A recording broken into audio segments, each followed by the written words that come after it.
Question 11a.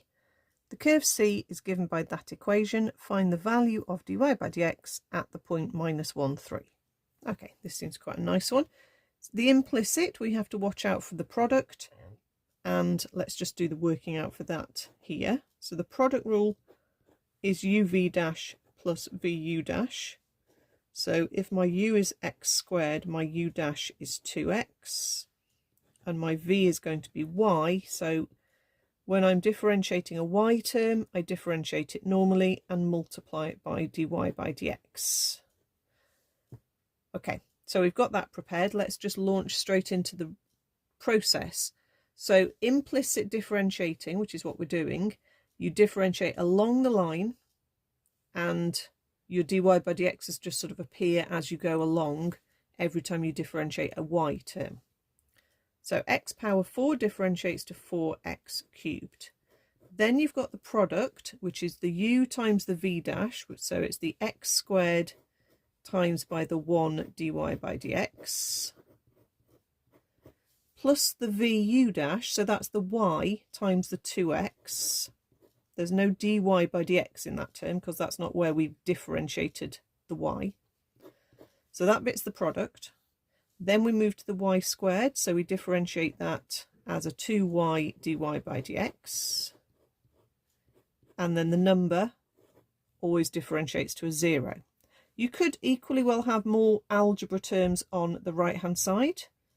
That's fine, you just differentiate, the equal sign happens where it happens, and you're just going to rearrange at that point. So everything on this side is positive, so it doesn't really matter how I do my rearranging. I think I'll keep my dy by dx's over here and factorise my dy by dx out as a common factor. And then both these other two terms have got to go across and be minuses, and then we are going to divide down. So it's minus 4x cubed minus 2xy all over x squared plus 2y.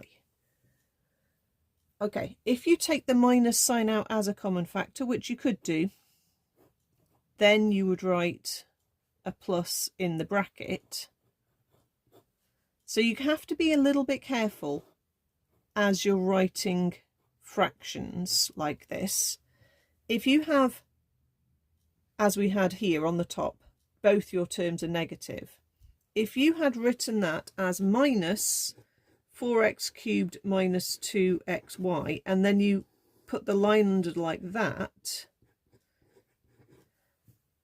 then that is not right, because that would read as minus the whole thing. Okay, you've got to be quite careful about how you present your answer. It's not this, okay, because that minus sign looks like it's sitting at the front and it implying it's minus the whole fraction, which is not what you want. Okay, you need to make that denominator line go all the way there, okay, because you do not mean minus this with the minus there. Okay, so just be careful. Anyway, we're now going to sub in when x is -1, y is 3. So -4 times a -1 cubed, take away 2 lots of -1 times 3, all over a -1 squared plus a 2 times 3. Okay, so we've got a -4 times a -1, which is a +4. We've got a minus making a +6. On the bottom we've got a 1 plus a 6. So we've actually got a fairly horrible fraction. It is correct, but it's worth checking if you don't get a nice answer that you can't see any mistakes in your arithmetic. Okay, just be careful.